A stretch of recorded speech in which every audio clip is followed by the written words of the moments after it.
All right, so one of the things that came up was resonance, and these are factors affecting acidity, but resonance. So does resonance always make something more acidic, right, or more reactive? Now, we got to be careful. It's not how it works. We got to think about what resonance does. Resonance stabilizes a molecule. But we got to think a little bit about how and what's going on here. It's not so easy just to say resonance does blank, right? So we're not going to have those hard and fast rules. We have these concepts about electronegativity, about size, about resonance and induction, these concepts, but you got to think a little bit. You can't just say resonance does blank always. We're not doing that. So let me show you an example. So how does resonance make something both more reactive, but then also less reactive? So let's say we have a carboxylic acid in water, okay? So somebody might ask, well, how do I know which one of these is the acid, which one is the base? Well, if you know some nomenclature, that'll help out a lot.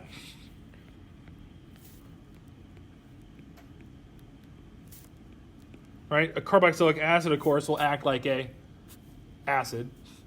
So what's going to happen here, lone pair comes, I draw the electrons in there, 2 electrons in a bond, both those go there.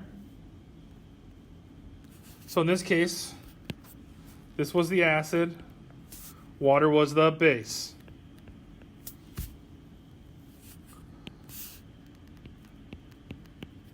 So the conjugate base is this.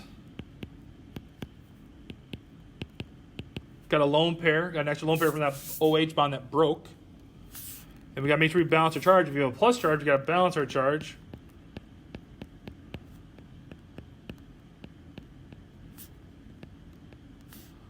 All right, because this lone pair is now being used in this bond right here. 2 electrons in a bond.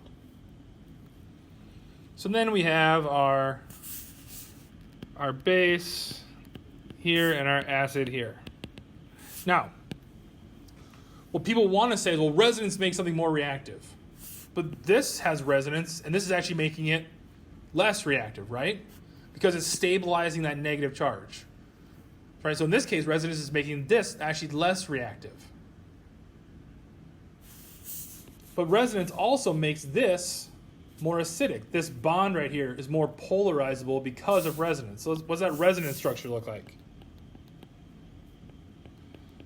So resonance arrow, moving electrons.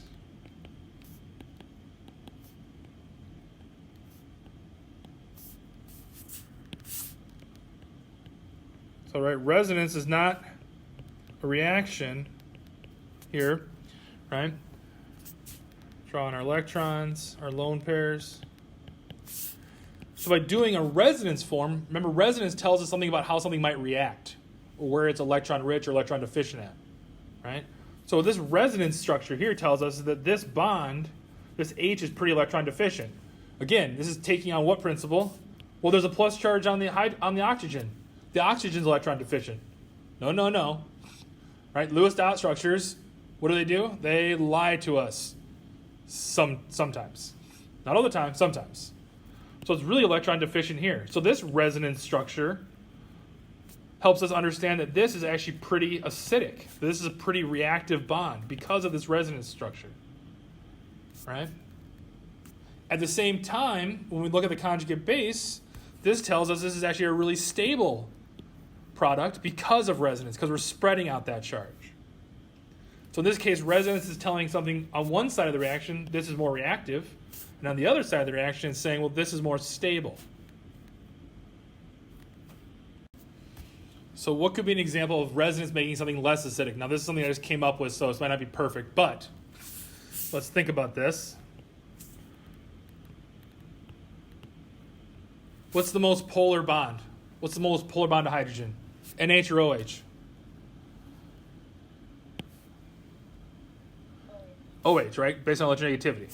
So we're really talking about this hydrogen here, right? Now the question here is, okay, but now we have an oxygen and nitrogen here on either side. Who's more likely to donate a lone pair? Oxygen or nitrogen?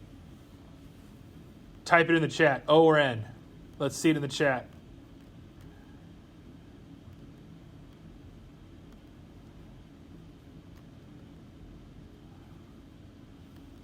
More likely to donate a lone pair. Oxygen or nitrogen? More likely to donate a lone pair. O or N? O or N? Feeling pretty good? It's N. Why N? It's less electronegative. Okay. So what's going to be the major resonance structure for this molecule? It's going to look something like this.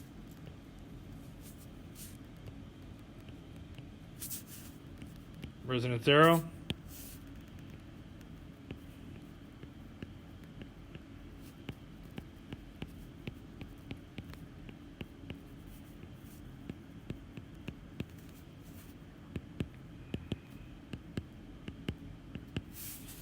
So as you can see from this resonance structure, did that make this bond, this OH bond, more reactive? No, it actually made the NH bond more reactive, right? So you got to be careful, right? A lot of times it is true. Resonance will make something more reactive, right? Or it'll make it something more right? You can see the kind of trends. I'm not going to say there's not trends, Liam. But I want you to be careful, right? Because you never know when I'm going to come with the Wenzel curveball, and all of a sudden resonance, right, is making something less acidic, right? So really, at the end of the day, right, I just really don't want to give you all like blank is always blank, right? Because I want you to think independently about the trend, and then draw the resonance structures, and then make a decision, right? So I want you to think about it. But it's a good question.